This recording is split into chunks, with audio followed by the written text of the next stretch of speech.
everyone, it's Laurie from Cook Scrap Craft, and I've got a special process video for you today. This is the 800 subscribers party slash social media hop, celebrating 800 subscribers for Anna from Peace Craft Love. It's also her birthday today, so happy birthday. And in honor of these two wonderful milestones, a group of scrapbookers is celebrating by creating scrapbook layouts using 5 items that Anna has picked for us. Do I fit all 5 items onto my layout? Not quite. I will explain that to you in a moment, but make sure that you go down to the description box below. I don't know at the time that I'm making this voiceover if it's going to be a playlist or a list of video links, but there's going to be a way for you to find everybody who is participating in today's special 800 subscribers hop. So anyway, once again, happy birthday, Anna, and congratulations for reaching 800 subscribers. I myself am over 800 subscribers too. I did not have a special YouTube hop for it, although maybe I should, like if I can get a little bit higher, maybe for like 900, I don't know. So if you're watching this and you haven't subscribed yet, please hit that subscribe button, because maybe at 900, I will do something special and fun. I've done a giveaway before, but maybe I should do something, maybe I should do another giveaway. I don't know. All right, so enough about me. Let's talk about this layout and Anna as well. Peace Craft Love, if you don't know, not only is it a YouTube channel and a really fun group in Facebook, but it's a store, an online scrapbook store. So you can find all your scrapbook goodies that you need there and purchase them from Anna. So for today's layout, like normally Anna hosts the Mix It Up Monday hop that goes on every month. I did not use any mixed media on this layout because I was kind of mixed media'd out after doing the Mix It Up Monday hop. So I decided that I was just gonna like do a layout that was like my style, my speed, but trying to use those 5 things that Anna picked. So she chose squirrel, cake / birthday, black cat, the color aqua or teal, and coffee, either color or drink.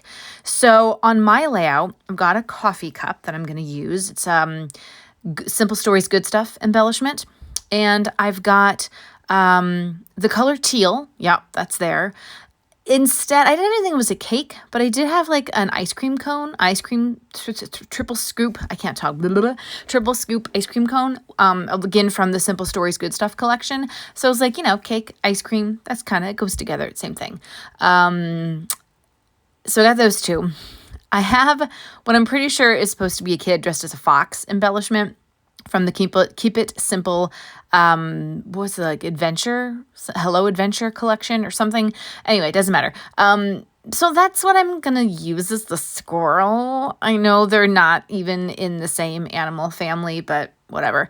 And then black cat. So I have a tag from an old Simple Stories Halloween collection, and it's orangey. And I was like, oh, you know what? I could use that, and just it's like a cat sitting on a pumpkin. And I'm like, oh, I could just have like the top of it peeking out.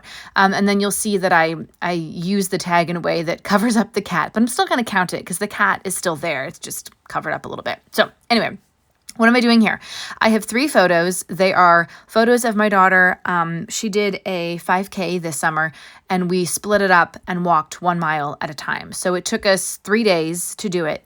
So I took a picture of her after each mile, and then she got her medal after the 3rd one.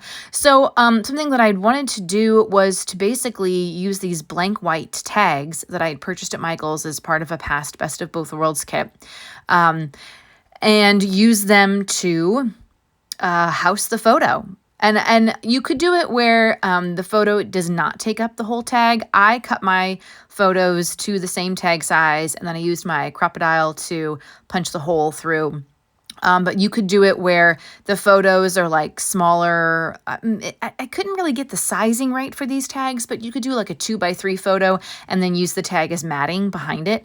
But I just decided, you know what, I'm just gonna, my photos are gonna be like the tag size, and then the other 2 tags I added some pattern paper scraps to.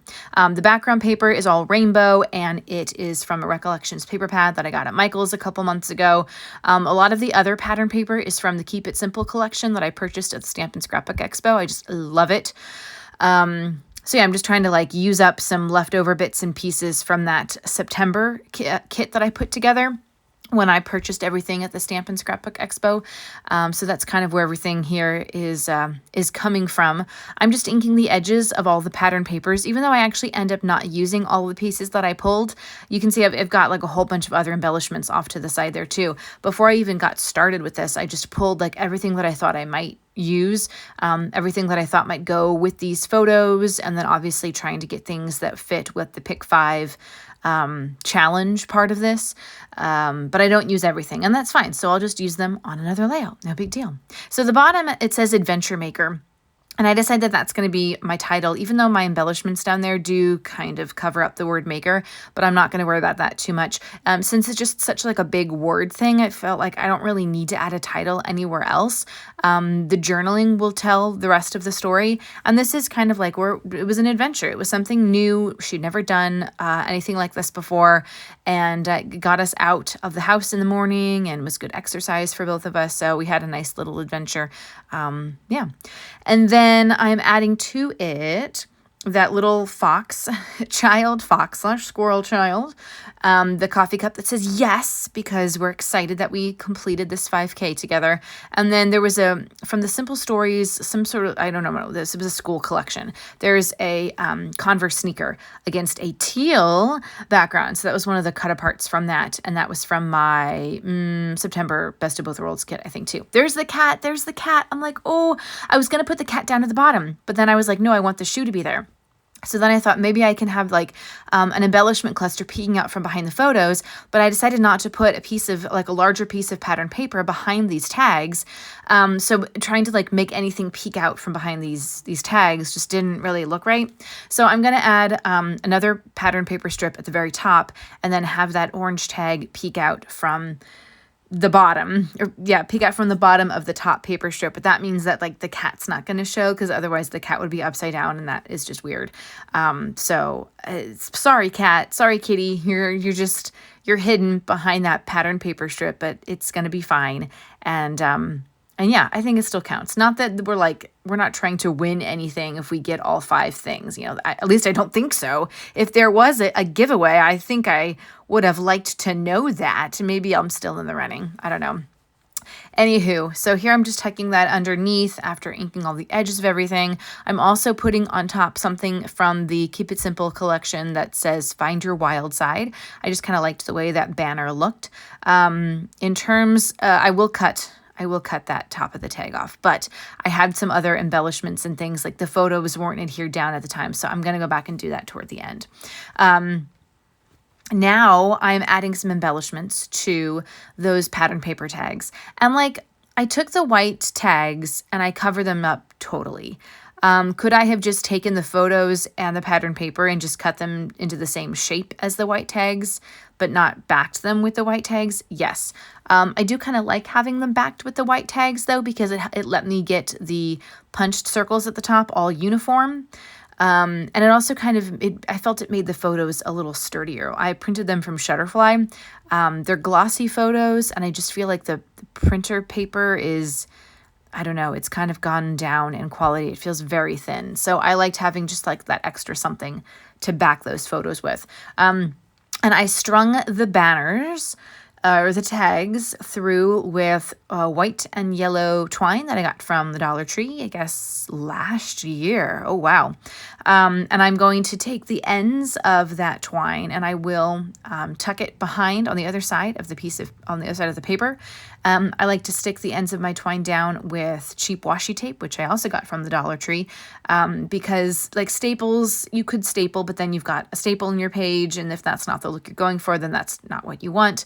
And also twine very easily can be pulled out of a staple. So I like to stick it down with the cheap washi tape. To get my photos and these tags stuck down, I've placed them kind of where I want them to be, and then I'm very carefully lifting up the edges to stick one double adhesive square down at a time, making sure that I've pulled the twine fairly taut and that all of the photos have kind of like created, like a normal banner shape where the ends are kind of up and a little bit diagonal, and then the centerpiece comes down a little bit. So I hope that that's what I have conveyed and created accurately for you guys here. Let me know in the comments if you have any questions about the products you see me using, any techniques that you see me do, or if you want to know more about this 800 subscribers hop and Piececraft love. I would be happy to answer all of those questions for you in the comments below. Also, if you're a returning subscriber, thanks so much for watching this video, especially watching it all the way to the end, and leave me a comment down below to let me know that you're here. Just say hi. Or if you have questions too, you can leave questions for me too. Right now I've grabbed a Creative Memories marker pen. It's in blue. I chose blue just because there was a lot of blue on the page anyway. And that piece of pattern paper up there has little spots that are just perfect for doing the journaling. So I'm going to use 4 of them to tell the story of these photos about how we did the 5K and how I'm trying to get her interested in doing them so that when she's older, maybe she'll do like a full 5K with me. And then I put the date. These were taken in over a series of 3 weeks in July. So I didn't put like a specific date. I just put July 2022. I don't really care if I have the specific dates down. They're all together on a page. They're going to go like wherever I put them in the, when I get to putting together my July 2022 album. I'm actually very close, almost caught up, putting all of my layouts in a scrapbook album because I got a buy one, get one free deal at Michael's, which was amazing. So I'm very close to getting caught up, but this is the layout. These are the close-ups. Congratulations to Piececraft Love. If you haven't subscribed to her, make sure you go do that and follow along and see what everybody else created with this Pick 5 challenge. Thanks for watching, and I'll see you next time. Bye.